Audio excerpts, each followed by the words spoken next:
There was a moment of silence in the heart of Snake Mountain. Trapjaw adjusted the mechanical vise that served as his left arm. His jaw, iron and battered, glinted in the low, greenish light of the lair. This was no ordinary night. Trapjaw had a plan.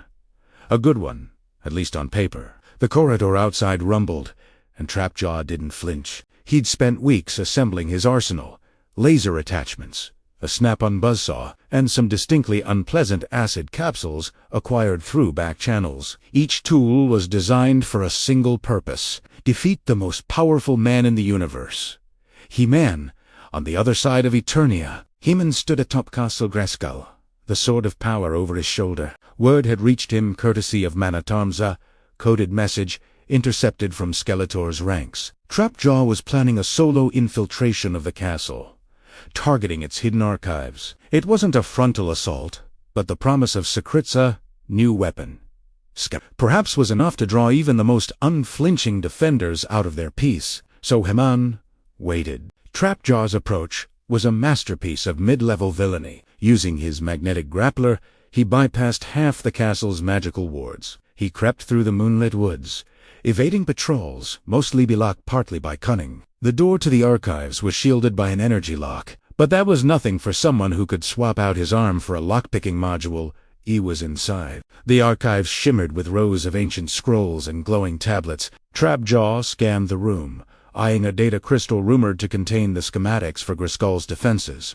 This was his chance. Plugging a universal interface cable into the base of his mechanical arm, Trapjaw interfaced with the crystal. The download began. He-Man, meanwhile, had been watching, not with suspicion, but with a kind of studied patience. He stepped forward now as the door slid open silently, but not enough to go unnoticed. Trapjaw whirled, the data crystal pulsing blue in his hand.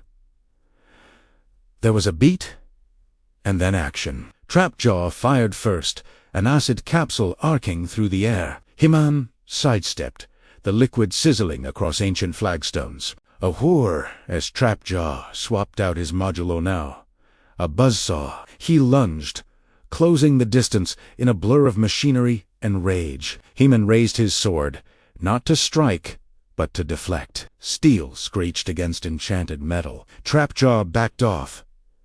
Recalibrating, he snapped a laser blaster onto his arm and sent a barrage of high-frequency beams toward the ceiling, hoping the debris would slow his opponent. He-Man darted forward, using his shield to block falling stones. Trapjaw's strategy was attrition wear He-Man down, force a mistake.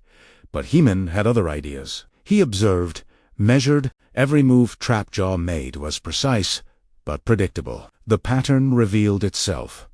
Another acid shatter, feint, a lunge with the buzzsaw. Then Trapjaw reached for something new, a spike launcher, still untested. He fired.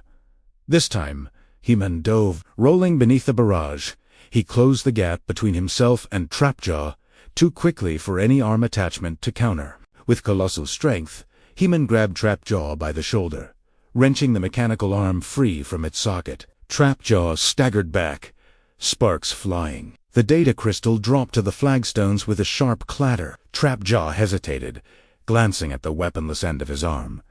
He-Man simply shook his head. It would have been easy to finish the fight, but He-Man didn't need to. The archives were safe, and, more importantly, Trapjaw's bravado had already cost him the prize. He-Man smashed the data crystal beneath his boot. With the castle's alarms blaring, Manatarms and Tila sprinted into the room. Trapjaw, recognizing defeat, activated a smoke capsule and vanished into the shadows, the bitter taste of another failed heist clinging to him like oil. In the days that followed, the defenders of Grayskull repaired the archive and ran security drills. Trapjaw nursed his injuries and reassembled his mechanical arm, already scheming, already plotting.